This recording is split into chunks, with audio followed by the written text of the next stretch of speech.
Okay, we're gonna go over the November 2025 Black Friday record store day. What my picks were, what I ended up getting, and what's the story behind this. So, okay, first, this is gonna be probably from the oldest records when originally released. Obviously, they were released many years ago, and they were just repressed. Some of them are newer, but here it is. I'm gonna start with Miles Davis. And Miles Davis, I mean, besides Kind of Blue, which everybody knows, he released a lot of other cool records. This is the one from a live concert, live at the Plugged Nickel, from December 23rd, 1965, set 2. This has a legendary live performance by Davis, the second great quintet that he formed. That's when he got together with Wayne Shorter, Herbie Hancock, Ron Carter, Tony Williams. And it's rare, high fidelity, has a lot of really cool tracks, and a very beautiful gatefold. So that's that one. Next one is going to be Bob Dylan. Who doesn't love this record, right? I mean, Bob Dylan has been attacked for being like sometimes not even a singer, but he's kind of the pioneer of the folk singing acoustic. So some people actually got pissed at him when he went electric. But this is the original Freewheeling. So the cool thing about this one is that it has the previously unreleased liner notes. It presents the album as it was originally envisioned before the last minute changes. So at the time, those tracks were considered too dangerous for a young artist. Now, next one, we have one of my favorite genres, of course, salsa, and this is Ray Barretto. How couldn't I get this one, right? And it's a really powerful record. I mean, I played it already a few times, and I love it. So this is a reissue of the 1969 Funny Records. So it's the first reissue in over 50 years. And they have tracks like Together, Viva Basila. So just overall a really cool record. And I also, another salsa record I got, is this one from Tommy Oliver. Just joking.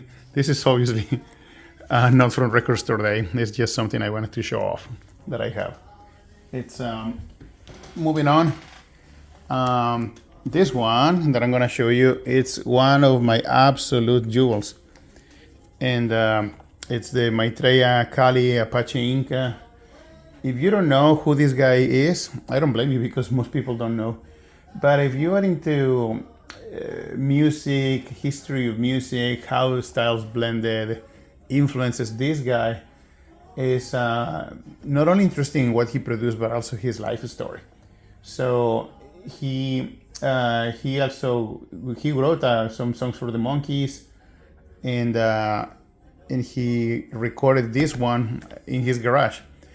When he composed the song for the Monkees, The Salesman, and others, he went to travel the world. He went to Afghanistan, Iran, South America. He was just kind of living off the royalties. Came back, I mean, and recorded this. And unfortunately, like some other artists, he ended up homeless and kind of dying on the streets. Look him up. It's a very interesting story. But this record is a very interesting listen. So, and I play it a lot. So it's definitely good. Another one this is from various artists. The What Is This World Coming To? There's garage rock from the Sun Records vault. It has some very obscure 1960s gems pressed on Zoetrope vinyl with psychedelic moving graphics. But personally, I don't really care about the psychedelic and the 3D and the Zoetropic. I mean, it's just more about the music, right? But it's got some cool lesser known tracks, and many of those lead you to discover other artists that you otherwise wouldn't. Next thing we have Alice Cooper. Alice Cooper, also beautiful gatefold. Look at this. Woo!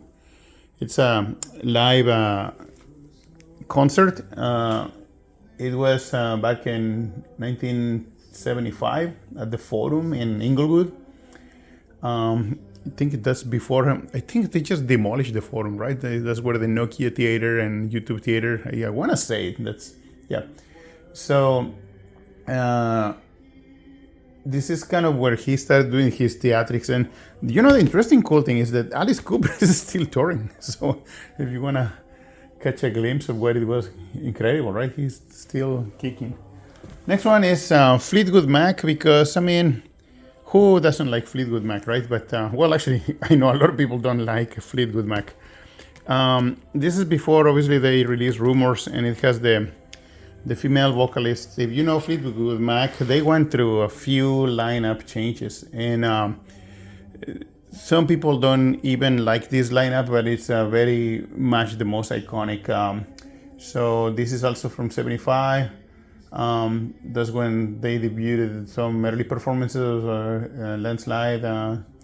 They also played the Hypnotized. So, I mean, really, if you're a Fleetwood Mac fan, why not? And then next one is something I bought. To be honest, I bought it more as a gift, but it's pretty cool. I mean, who doesn't love Charlie Brown and Peanuts? Well, also a few people, right? But come on, living up here, being surrounded by all things Snoopy. Also, it's very iconic. This is the 60th anniversary of the 1965 Peanuts holiday special. Have the tracks like Linus and Lucy. So I don't even know how that's. So it has a 3D pop scene of Charlie Brown, Snoopy, and the gang. So really cool. And speaking of Christmas, we have another Christmas release for Record Store Day. This is Devo, and Devo, Merry something to you, right? If you remember the classic Devo songs, like you whip it good. Dun, dun, dun. So it has that style. So I was actually more curious to see what the heck is Devo going to come up for, for a Christmas song, right? And that's what it is. So this is their new wave style. So it's good to have for another Christmas record, if you will. So along with this one that I got for Record Store Day in 1965, haha, the Chipmunks. Sorry, the Chipmunks Volume 2 and Chipmunks Volume 1. Just kidding. Again, this is something I had already in my collection. So, but yeah, man, these guys were the bomb. So moving on, we have Ramones. Ramones. It's quite the release. This is from the live concert in 1977. It has this very historical performance. They had early hits. They only released these 6,000 copies. I mean, it's kind of a good number to grab one, but it kind of will make it scarce, I assume, pretty soon. So if you like Ramones, and by the way, the funny thing is about the Ramones, if you don't know this, so if you look at their names, right? So it's like Didi Ramon, Johnny Ramone. You would think it's like a brothers, siblings band, but then, no, they are not related. They just kind of took the name. Next one is Tom Petty and the Heartbreakers. So this is also a record that has concert cuts. They were not included in previous anthologies. It's also a very nice gatefold. And yeah, very, very cool record. This one, Van Halen, live at Wembley, 1985. It has, I already listened to this a couple of times, and yeah, it doesn't really disappoint if you're a Van Halen fan.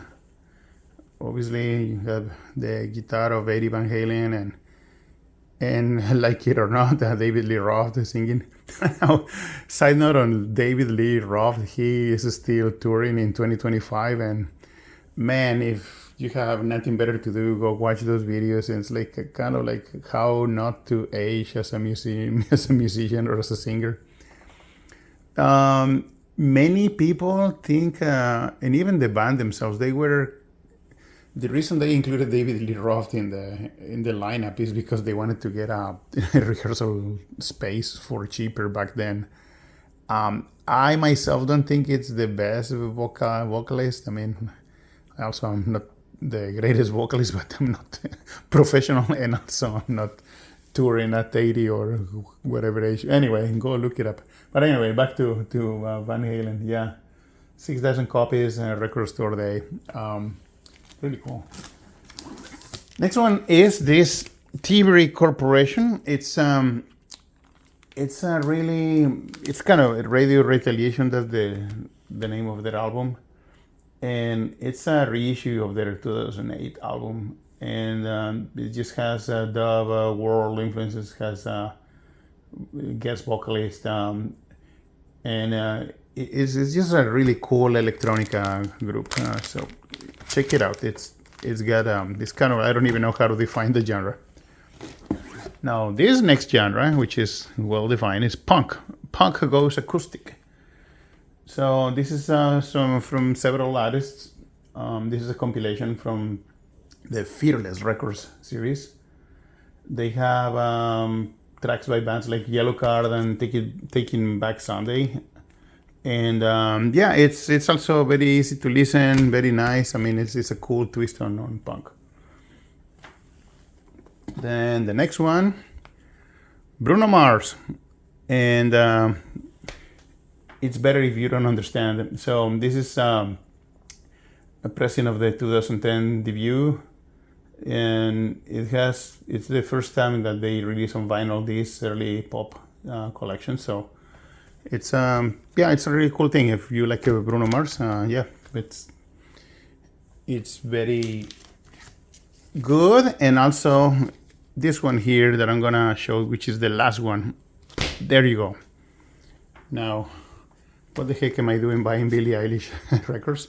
Well, to be honest, this is for a gift. So, but yeah, like Billie Eilish, I'm not gonna say I'm a total fan, but I'm not a hater, and actually I do appreciate her